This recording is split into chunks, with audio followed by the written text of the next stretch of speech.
There's a kind of silence that isn't peaceful at all. It's a silence that grows inside a child who once tried to speak, but learned that every word they offered just fell into empty spaces, completely unanswered and unnoticed. Over time, they slowly pulled their voice back into their chest and taught themselves how to disappear rather than risk the sting of rejection. Again, it's a sad, but understandable, survival mechanism. Psychology tells us that the human brain adapts very quickly to emotional danger. For a sensitive child, the safest strategy isn't always rebellion or fighting back. Often, it's quietness. This quietness then becomes a habit, one so deeply wired that it follows them right into adulthood. Long after the original danger has passed, the silence becomes a shadow they can't seem to shake. And here's the heartbreaking truth, which research consistently shows. Children who grow up being ignored don't stop talking because they suddenly have nothing to say. They stop talking because they genuinely believe that no one wants to hear them. This plants a seed, a core belief that their thoughts are an inconvenience and their feelings are unnecessary. But it's crucial to understand that this belief was never theirs to carry. It was the world's failure to meet them with curiosity and care, not their failure to express themselves. The burden was placed on them, but it never belonged to them. Sometimes, this suffocating silence begins in a single moment. It can be the first time a child runs excitedly to share a discovery and is met with a dismissive "not now." Or maybe it's when they try to explain why they're hurt, and an adult laughs it off, telling them they're just overreacting. In that instant, something gentle and trusting inside them wilts. Without even knowing the term, they learn a painful lesson in emotional minimization. Psychology calls this learned suppression. It asks the brain as instinct to protect itself from repeated invalidation by shutting down the very thing that makes it vulnerable. Its own voice, its own feelings. It's a shield built from dismissed words and invalidated emotions.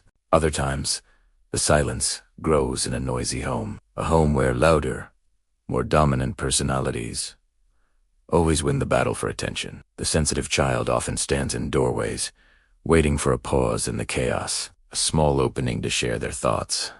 But that pause never comes. Slowly, they absorb the lesson that their voice has no space in this environment. So, their brain starts practicing invisibility as a survival skill. This is why, as adults, they might hesitate before speaking in a group. They might rehearse entire conversations in their mind, trying to find the perfect, unobtrusive way to say something. They feel an unexplained, deep-seated fear of taking up emotional space, even though they're no longer that small child pressed against a wall, trying desperately not to be a burden. There are also children who silence themselves out of a profound sense of responsibility. These are the ones who mature far too early, the little adults who learn to stay quiet so that others around them don't break. They learn to swallow their own feelings because someone else's feelings always seemed more important, more urgent. This develops into what psychologists call role reversal, a dynamic where a child becomes the emotional caretaker for the adults in their life. Years later, these adults struggle immensely to express their own needs.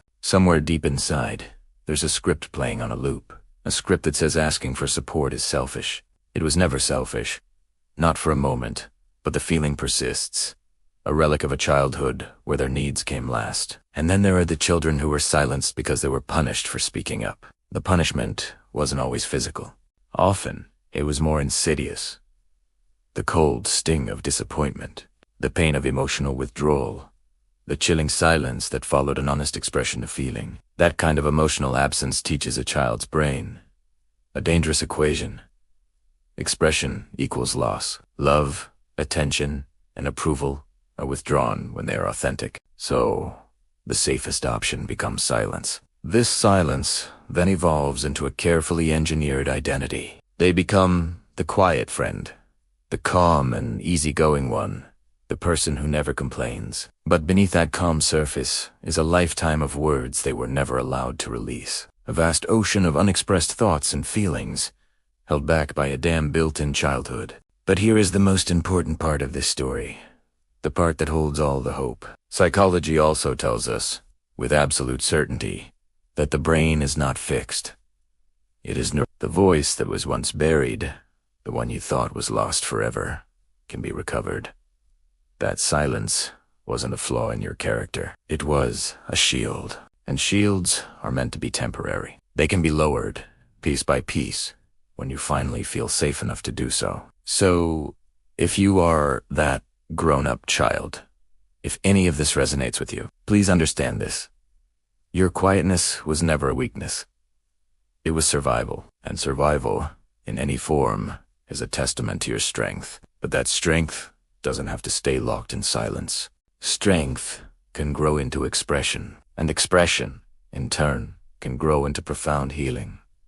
You deserve to be heard, not because you've learned how to stay silent for so long, but because your voice always mattered. It mattered when you were a child whispering into an empty room, and it matters now. Finding your voice again isn't about becoming loud. It's about becoming whole. It's a journey back to yourself.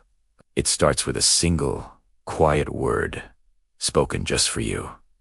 Then another. And another. You can learn to give yourself the attention you were denied. You can become your own patient listener. This is your time to be heard. Thank you for listening. If this story touched you, please consider subscribing for more content that explores the quiet corners of our shared human experience. Your presence here matters.